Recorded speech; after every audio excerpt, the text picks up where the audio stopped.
A warm welcome to you. Thank you for joining us. This is Nationwide. I'm Ruth Aguele.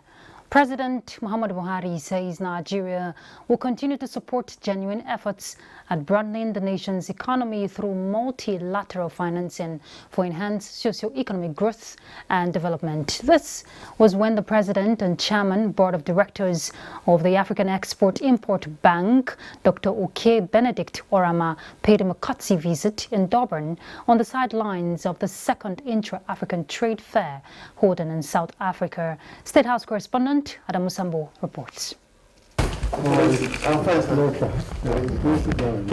The African Export-Import Bank is the initiator and major sponsor of the Intra-African Trade Fair now underway in Durban, KwaZulu-Natal, a coastal South African province.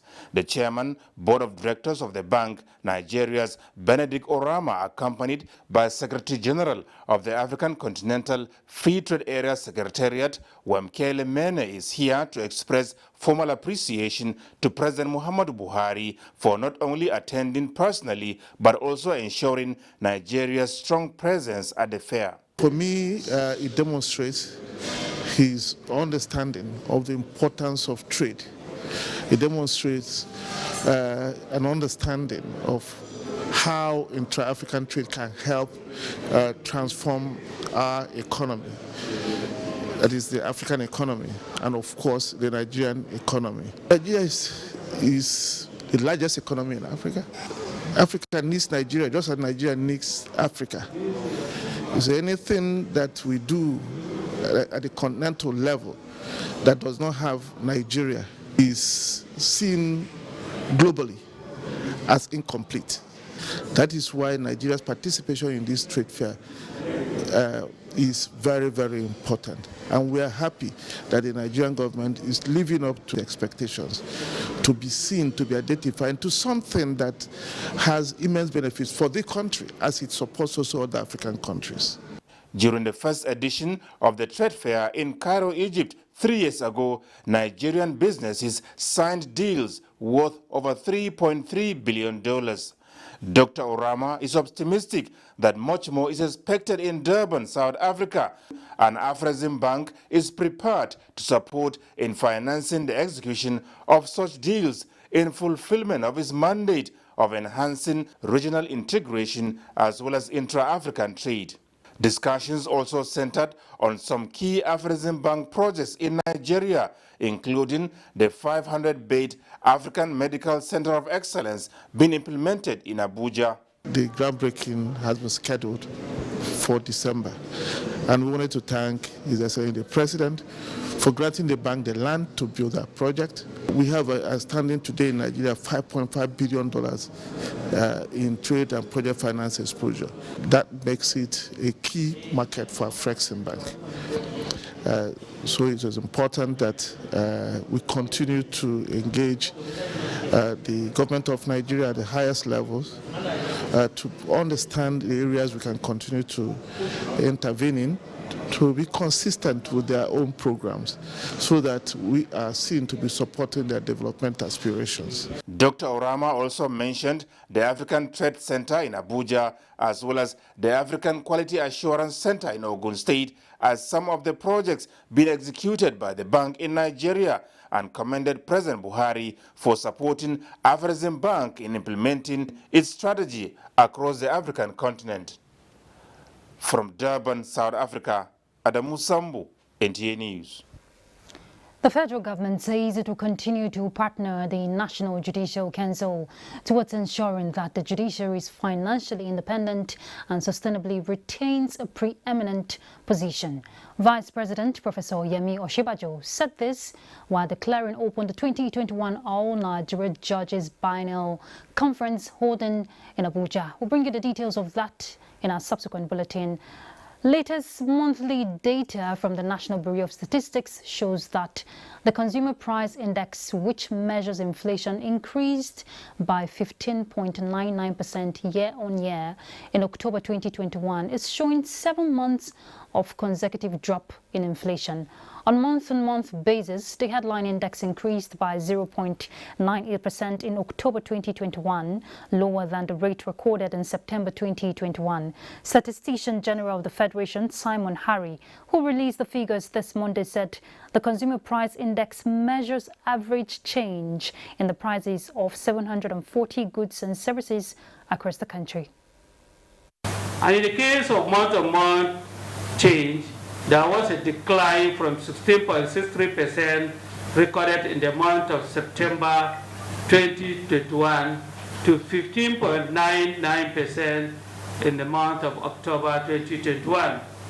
With this, it means that the declining trend for about 7 months portends a positive change or signal given the favorable economic conditions that the rate of inflation in Nigeria certainly will continue to maintain the trend. The data also shows that the urban inflation rate was higher than that of September, as it increased by 16.52% year-on-year in October 2021 from 14.81% recorded in September 2020, while the rural inflation rate increased by 15.48% from 13.68%. On a month-on-month basis, the urban index rose by 1.02% in October 2021, down by 0.19% recorded in September 2021. And on to electoral matters, the recent passage of the Electoral Act Amendment Bill 2021 is born out of the desire to open up the political space, promote inclusiveness, deepen democracy and give credibility to the electoral process. This is the position of guest on NTA's Good Morning Nigeria, who also notes that compliance with the provisions of the law is critical to improving electioneering in Nigeria.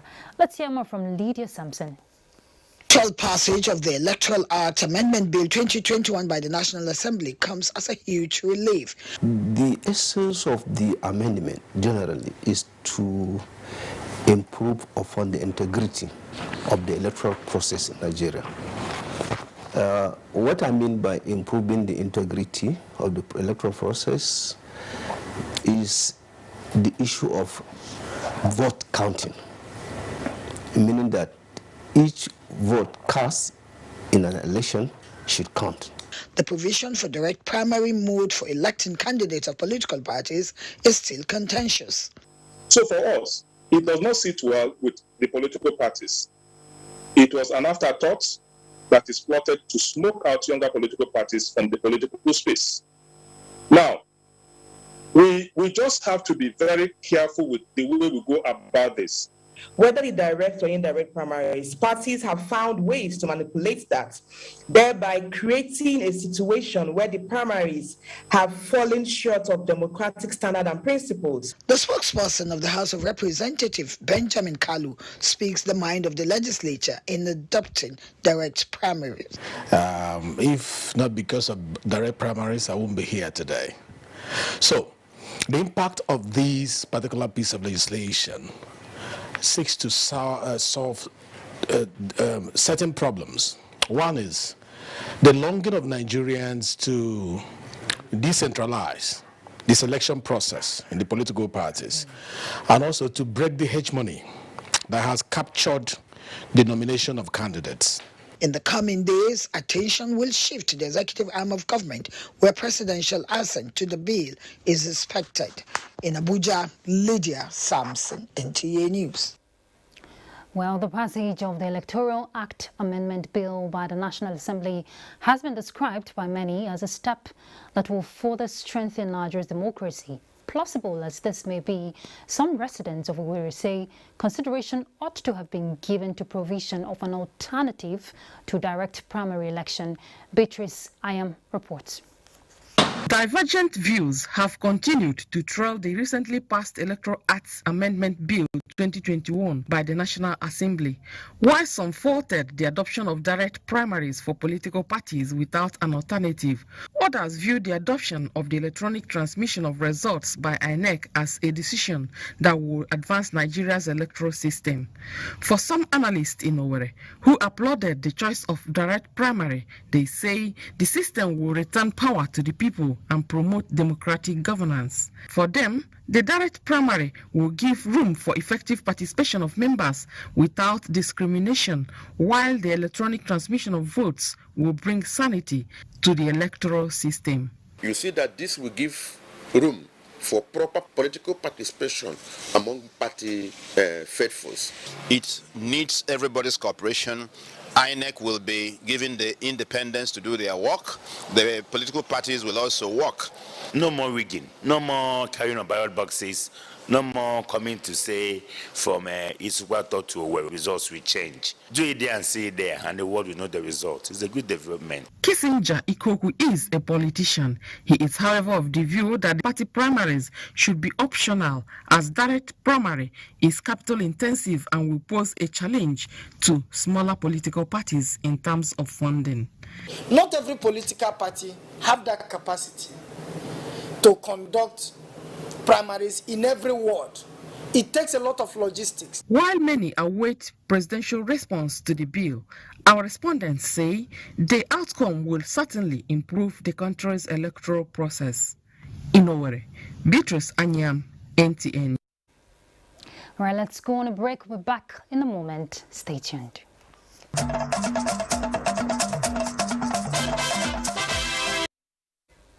Welcome back. The 34th edition of the National Festival of Arts and Culture NAFEST has finally opened in Ado-Ekiti, Ekiti State, a platform that showcases the rich cultural heritage of Nigeria. And we hear participants are drawn from the 36 states and the FCT. Well, NAFEST is gradually becoming not just a platform for fostering unity, showcasing Nigeria's rich cultural heritage, but also an avenue to empower youths, innovative skills. Now, the 34th edition we hear that is holding in Ekiti is expected to bring in new creative innovations. Let's hear from Uina Kaluoka.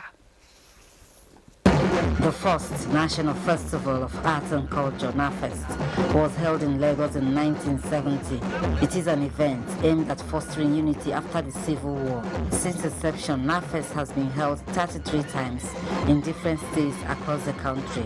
Bringing hundreds of participants, NAFEST has remained steadfast to its founding objective of unifying the various ethnic groups and entities in the country. Nigeria is a country that has more than 200 ethnic groups, and all these ethnic groups have their own different cultures. So you see, if we can have an intermarriage of these cultures and display them to the outside community, this is something that would have sustained the economy. Our very essence is embedded in our culture, and the arts and crafts that we use to showcase that culture is something that we must always promote. Beyond fostering unity, NAFEST has been an instrument used in addressing the country's socio-economic challenges. Waste to wealth. We will recycle mostly things that have expired to become a new, beautiful thing. And then we'll train people. This 34th edition, holding in Ado-Ekiti, Ekiti State, is repackaged to promote self-reliance through job creation with the use of arts and crafts. Ekiti State government is leveraging on that rich tradition to mainstream arts and crafts industry in Ekiti and let it drive the economy of the states. Not more than 4,000 contingents across the country are expected to participate in this year's event. Oina Kaluoka, NTA News. All right, let's make a stop. We're going to Lagos. Adiola is set for us. Thank you, Ruth. The federal government has created various skills development platforms to encourage and promote employment for unemployed Nigerians with a view to discouraging illegal migration. Minister of Labour and Employment, Senator Chris Ngige, said government is collaborating with other relevant foreign and domestic partners to develop job centers for skill acquisition in the country. Abolade Salami reports. As a government committed to youth development in the area of empowerment and skill acquisition, the Federal Ministry of Labour and Employment in 2017 reached an agreement with the German Development Corporation to establish the Nigerian-German Center for Jobs, Migration and Reintegration. Created with the sole aim of promoting employment, enhance development potential of international labor migration, and provide support for the reintegration of migrants. The federal government is committed to sustaining the project in line with promoting safe and regular migration in order to deter irregular migrants into the country. So we are trying to regularize migration and discourage illegal migration. We also want to discourage remigration. So what are we doing? We are doing some incentive trainings here for them through our NDE, having the requisite skill for which they can use and work and earn a good living in the country of migration. The German Development Corporation agreement with the Ministry of Labour and Employment was signed on the disposition of the government to youth empowerment. Pleased to be able to announce here that Germany is planning to advance its activities in Lagos next year with an additional amount of 2.9 million euros for an extended regional outreach and new corporations for startups and in the fashion industry.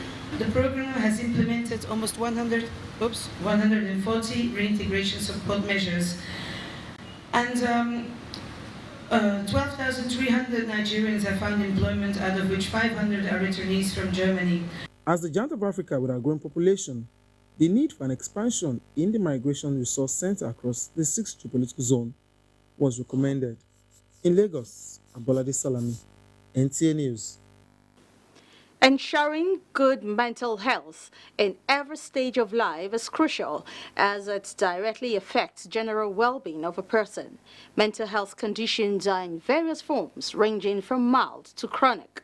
In this report, Hingino John Adams examines selective mutism, a mental health disorder.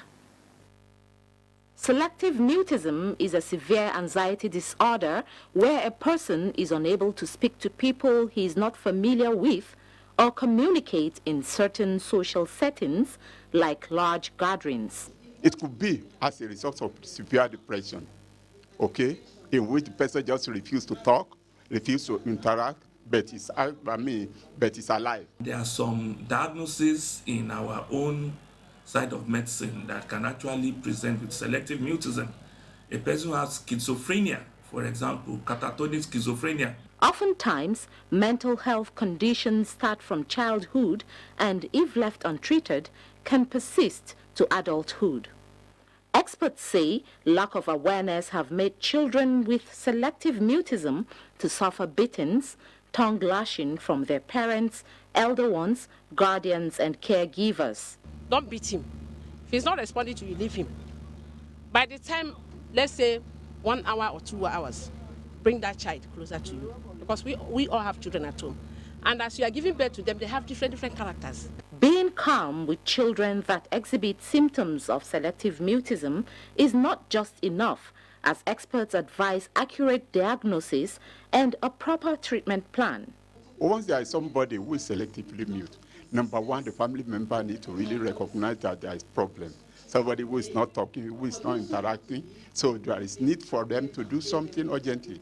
Number one, they need to take the person to the family physician. To help people suffering from selective mutism, medical experts advise that more enlightenment campaigns be created at all levels. In Lagos, Hingino John Adams, NTA News. We're done from here. It's back to Ruth in Abuja for more Nationwide. Thank you, Adeola.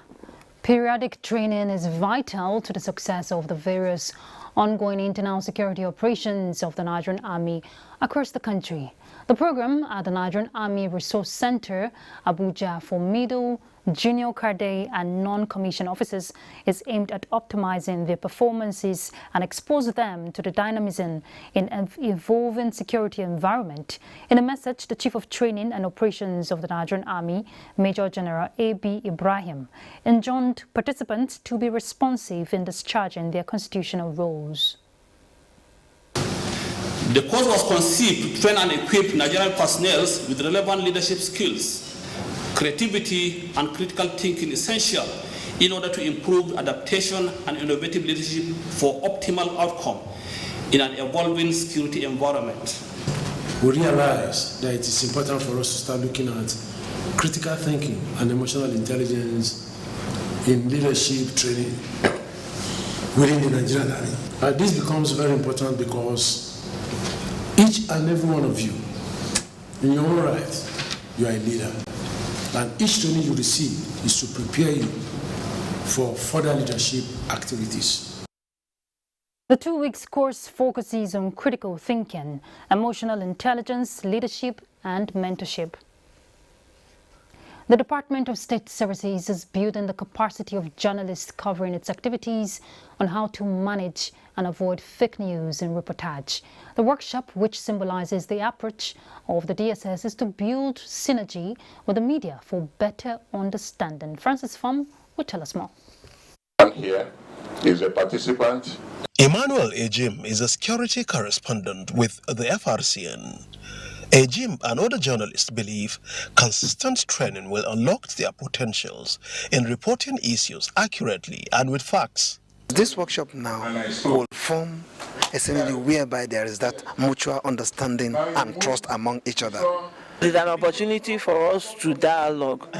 We are bringing up issues that have been bothering us about how they treat us. It will help me to minimize those unintended effects to make sure that we get a better society, because Nigeria is the only place we have. Building bridges requires all sides to be on the same page. Papers presented focus on the need for media security relations and the role of the Nigerian journalist in promoting national unity, especially at a time the nation is grappling with some security challenges threatening its peaceful coexistence. In exercising its role as watchdog, the media must pay premium attention to issues that promote and strengthen national unity rather than incite violence. Truth is the cornerstone of journalism, and every journalist should strive diligently to ascertain the truth of every event. The idea for this is that security will need to understand the media. By coming together like this and holding such meeting regularly, the different parties would bring their areas of misunderstanding, miscommunication on the table, and the parties will trash them out, sort them out. Dr. Peter Afunaya, the DSS spokesperson, says the service will continue to strengthen its relationship with the media to promote national unity. Francis from NTA News. As the year winds down, people tend to strive harder in order to meet up with set targets and expectations. In the process, many engage in vehicular movements and along the line lose focus on safety consciousness and engage in overspeeding, recklessness on the road and night journeys. Udwak Etem reports that as Nigerians embark on end-of-the-year festivities and all the demands of the season, stakeholders caution on maintenance of safe speed to enjoy quality road experience.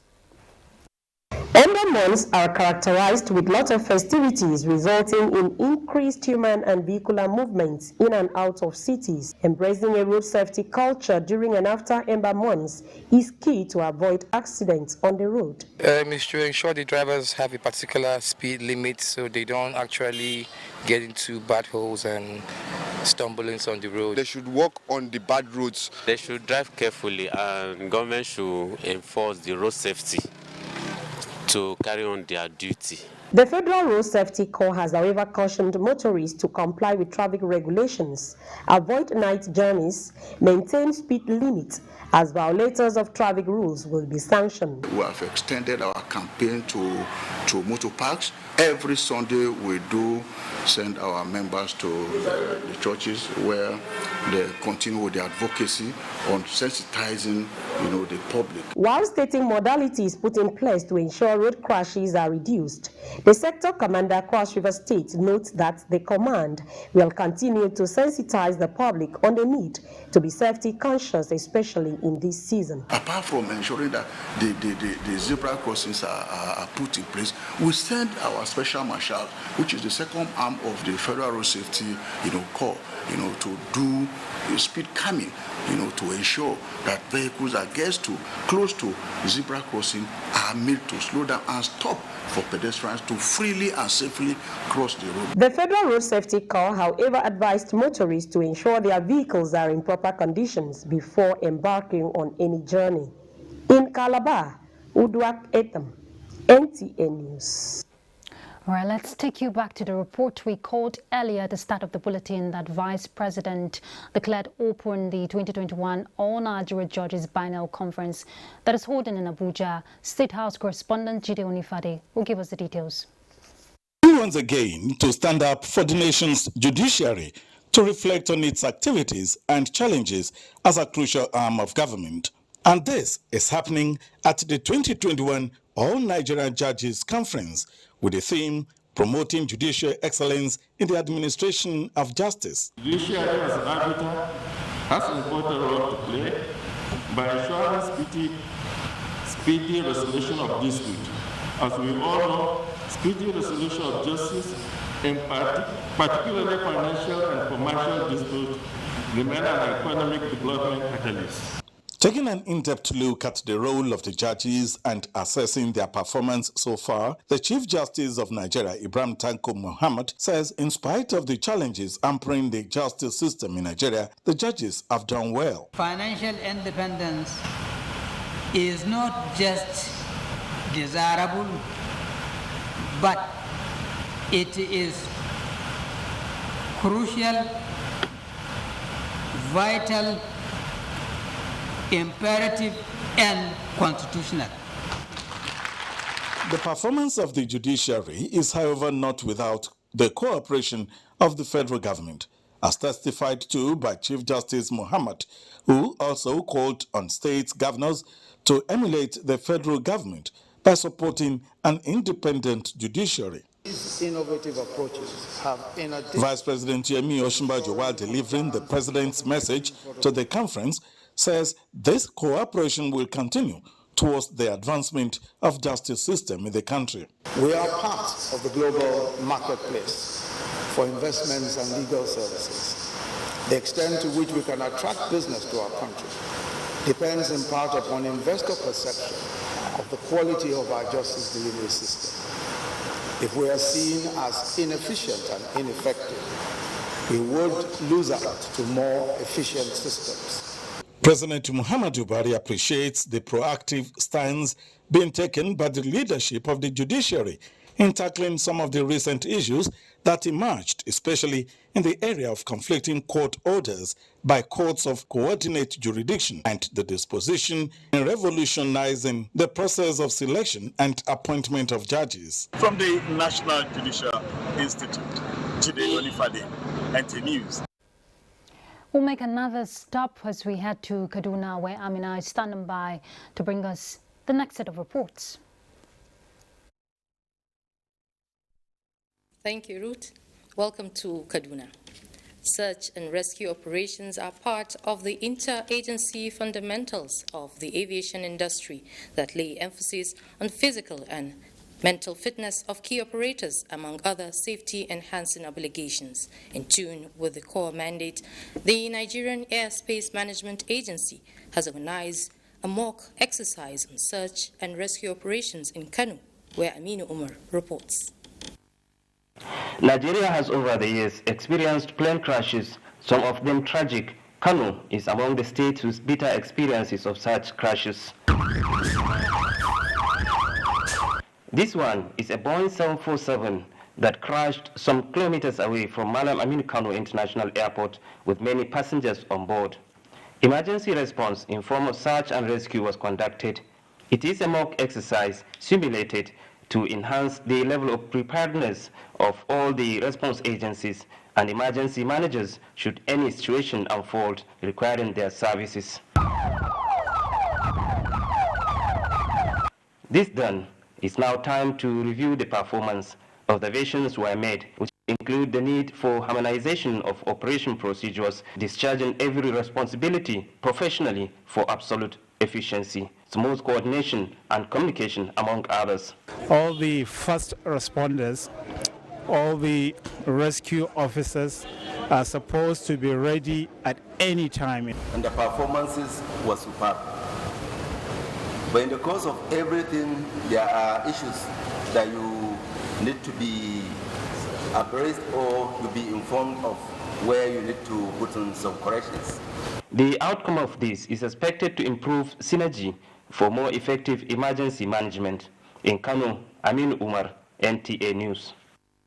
Towards changing the narrative of waiting for white-collar jobs by Nigeria's teeming graduates, the National Youth Service Corps, NYSC, in collaboration with relevant stakeholders, are united in the provision of additional skills acquisition centers to empower youths across the country. Director General of the NYSC, Brigadier General Shuaibu Ibrahim, stated this while receiving a newly established Skills Acquisition and Entrepreneurship Center in Kazauri, Jigawa State. Awal Muhammad reports. Since the introduction of the Skills Acquisition and Entrepreneurship Initiative by the NYSC, the scheme is achieving success into the training of core members in various trades. This is adding value to their capacity to become self-productive and employers of labor. Inaugurating the Skills Acquisition and Entrepreneurship Center, Governor Muhammad Badaru Abubakar, represented, says the initiative will provide opportunity to the teeming youth in addressing the social and economic challenges of life. For the NYSC to build this critical project in my state, my administration will work closely with my co-governors in other 6 states of Northwest Zone to pool resources to further uplift the center so as to fully harvest the benefit of the project. For the Director General of the NYSC, Brigadier General Shuaibu Ibrahim, also represented, there is need for joint effort among stakeholders to ensure the sustainability of the initiative. And it is not only for core members, it's also for youth of this region in the entire Northwest. The center has 6 classrooms, 2 hostels and administrative blocks for the training of core members in the Northwest Zone on ICT, fashion design, hairdressing, among other skills. Awal Muhammad Kazauri, NTA News.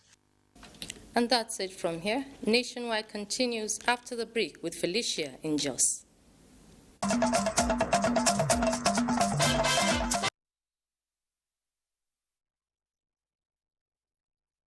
Still on to Nationwide, glad to have you join us in Jos. Wife of the Plateau State Governor, Regina Lalong, has charged newly elected officials of the National Council of Women Societies Plateau State chapter to work towards the advancement of women. This was during the convention and inauguration of new executive members in Jos.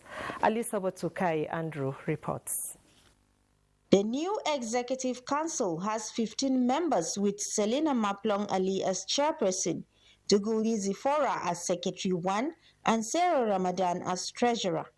Wife of the Plateau State Governor, Regina Lalong, says the development is the beginning of a new birth of a vibrant and result-oriented council that will shoulder the affairs of NCWS in the state. I urge the entire women of Plateau State to join this movement for a prosperous council that will unite all women activities in the state. National President, NCWS Dr. Gloria Larabashoda, says since its inception in 1958, it has improved the welfare, progress, and standard of living of women and children, as well as increased the involvement of women in politics. What are we? Non-governmental organization. The only unique thing about NCWS is that we work with the government of the day. So it's not everything that we must depend on the government. For mentorship, the national president says 15 youths from the state and 15 from each local government council will be chosen and tutored. Delegates at the convention cut across the 17 local government councils of the state, headed by local government chairmen's wives. In Jos, Ali Sabatukai Andrew, NTA News. Commander Operation Safe Haven, Major General Ibrahim Ali says he will sustain his peace initiative until relative peace is restored in areas under his control. He stated this while addressing participants at a peace race in Wase local government area in Plateau and Tafa Balewa Council area of Bauchi states. Ekemeren Kaneng Ladoja reports. In recognition of the fact that peaceful coexistence can be achieved through sports, which serves as a bond for athletes and inculcates leadership skills in the youth, the operation felt it was necessary to organize the race. Commander Operation Safe Haven and General Officer Commanding 3 Division of the Nigerian Army, Major General Ibrahim Ali, reiterated the operation's commitment to encouraging peaceful coexistence amongst the citizenry. The main purpose of organizing this event is to enhance a robust civil-military relations through sports as part of Operation Safe Haven non-kinetic approach to put an end to conflict. Improved mental health and building enduring friendship are some of the benefits of the peace race. More often than not, we are aware of the challenges of youth employment in this country. So this may serve as an assistance. Goodwill messages came from the Emir of Wase and Chairman Jama'atu Nasrul Islam Plateau State, Dr. Muhammadu Salihu Haruna, as the local government's council chairman present were unanimous in their views that with unity, a lot can be achieved. Medals, trophies, and cash prizes were given to the athletes who distinguished themselves in the competition. The physically challenged persons who also participated in the race were honored.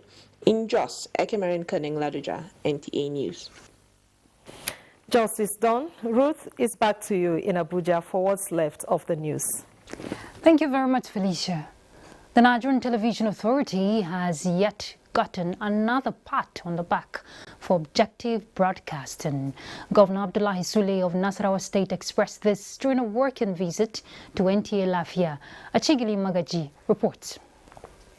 In company of some principal officers of the state government, the governor was received by the management of the station, led by the general manager Sani Ibn Saliu, where he participated in one of the flagship programs of the station, the Pathfinder, before proceeding to address members of staff.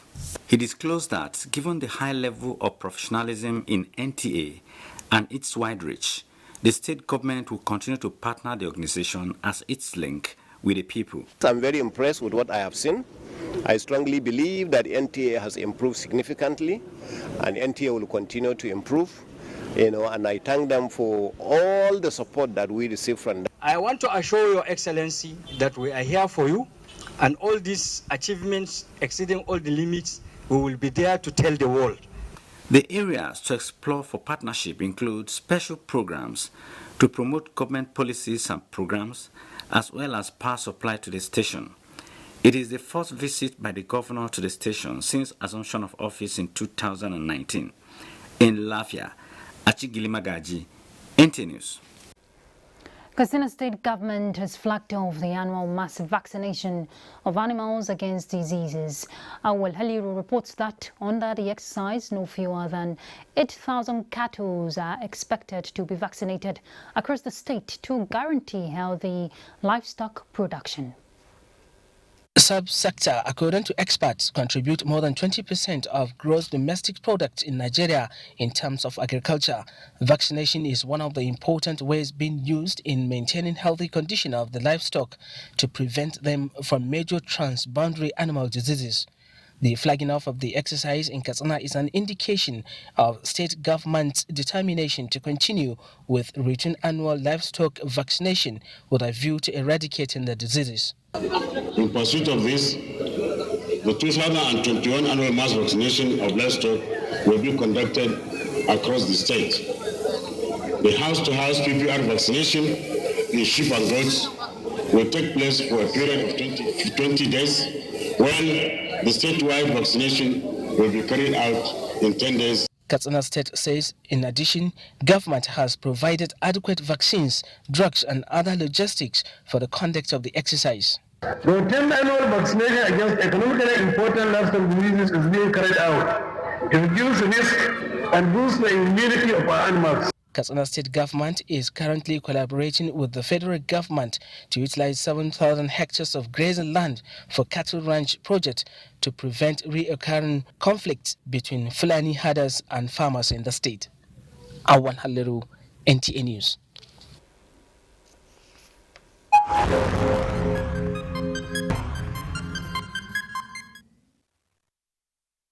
Let's bring you an update on COVID-19. 20 new cases of the virus have been confirmed by the Nigeria Center for Disease Control within the last 24 hours. The lowest daily statistics in recent time brings Nigeria's caseload to 213,147. Among the 20 new cases, Kaduna recorded 9, Katsina and Lagos have 4 cases each, while the FCT has 3. 205,732 treated cases have so far been discharged, while the death toll is now 2,968. Sir Ahmadu Bello Memorial Foundation is engaging experts in agriculture and climate change to open a new vista towards the revolution of agriculture in northern Nigeria. The initiative is part of efforts to immensely contribute to the diversification agenda of the federal government. Let's hear more from Abubakar Usman Akwanga. The Nigeria has remained the largest agricultural hub of the country, with an annual production benchmark of approximately 70% output and 80% earnings to the national economy before the discovery of crude oil. Now, the declining momentum of this viable industry is challenging the Sir Ahmadu Bello Memorial Foundation to initiate implementable research document on ways of modernizing farming for rapid socio-economic development. Instead of blaming the government, let us tell the world that we are supporting government to achieve its mandate of providing security and welfare for citizens. And agriculture is a critical component of welfare and food security question of the nation. The high-level interaction is also to promote crop that matches with favorable climatic condition and extension service delivery. We have not gone bankrupt, and the economy has not collapsed totally because of the informal sector. People are realizing that unless we go back to the farm, we cannot even survive. How do we feed 200 million people? Stakeholders are poised to revive the pride of the region through painstaking and gainful deployment of resources to live the dream of the founding fathers. In Abuja, Abubakar Usman Akwanga, NTA News. Grief is said to be something many are going through, and something most people may go through in their lifetime. Avalanche is the title of an intellectual work on the management of grief. Oluseyi Adiagbo was at the unveiling in Abuja. What can one do when the whole world seemingly crumbs down in just a moment? This 215-page novel seeks to provide answers to this profound question. From the apt communication on its cover page with a black and cracking eyeball, Avalanche deploys characters with experiences that tell compelling stories. Death feels like a faraway concept until it happens to someone close to you and your whole world comes crashing down. Oreva Oderi tells how the material can be helpful when navigating the path of loss. Why did I choose to tell this particular story? And I always say it did come out of a burning desire. In 2020 was the year that COVID happened. And the next thing we knew were people started dropping like flies. So the first person died. And then the second person died. And I'm like, what's happening, right? And at first I was like, oh, I would really like to document it, right? And I started writing about it. At the panel of discussion and review of the book by the author's husband, submissions were made on how the minds of readers can capture the capacity of human spirit to preserve and rediscover joy, even at a time faced with tremendous pain and loss. And the idea of this book is to ensure that people have hope in most of these dark places and most of the places where they feel like there's no more hope. I want them to take note of the lessons that are in the book. And that is, whatever you go through in life, it's important you share it. It's important you express it, that people can identify with you, and where you need succor, they'll come to your aid. Avalanche is the third prose work by Oreva Oderi, an Anna Award nominee and the best-selling author of Absolution. In Abuja, Olusheye Ediagbo, NTA News. All right, let's take sports update. Nigerian Super Eagles are battle ready against the Blue Sharks of Cape Verde in the last qualifying match of the 2022 FIFA World Cup qualifiers at the Teslim Balogun Stadium, Lagos. Nigeria defeated Liberia 2-0 in Tangier, Morocco on March 5 of the qualification to the playoffs, which will ultimately produce Africa's 5 representatives at the Qatar 2022 World Cup. Coach General needs to do better with those boys and the kind of players he has. He can actually win matches. Nigeria are currently on top of Group C with 12 points in 5 matches, followed by Cape Verde with 10 points, while Central African Republic and Liberia make up the group. Meanwhile, Nigeria will be looking forward to book a place to represent Africa at the 2022 T20 World Cup in Australia as they begin their campaign for qualification, which starts on Wednesday in Kigali, Rwanda. Nigeria appear against Tanzania and Uganda in the 4-day 6-match session at the Gahanga International Cricket Stadium. The Yellow Green, who were the first to arrive from Rwanda for the competition, were in company of the national team coach, Asanka Kurishiha. The level of preparation, we can only be optimistic that they've done enough job to be able to showcase all the hard work that has been put into training over the period of time. Vice President Dangote Group of Companies Alhaji Sani Dangote is dead. Alhaji Sani died at a hospital in Miami, USA after a protracted illness Sunday evening. At age 60, he left behind 1 wife, 9 children. He will be buried on Tuesday in Kano. President Muhammadu Buhari commiserates with founder chairman of Dangote Group, Aliko Dangote, over the demise of his younger brother and vice president of Dangote Group, Sani Dangote, on Sunday. President Buhari joins the family in mourning the industrious son who over the years played key role in the success of the family's business, dedicating his time to fairness and optimum result in all endeavors. Reputed for his gentleness, loyalty and generosity, the president urges approximation of his wonderful deeds on earth, praying that the Almighty God will grant him eternal rest. That's nationwide. Thank you for your time. Remember, the fight against rape and rapists will not be complete without your support. Ruth Aguele, it's my name.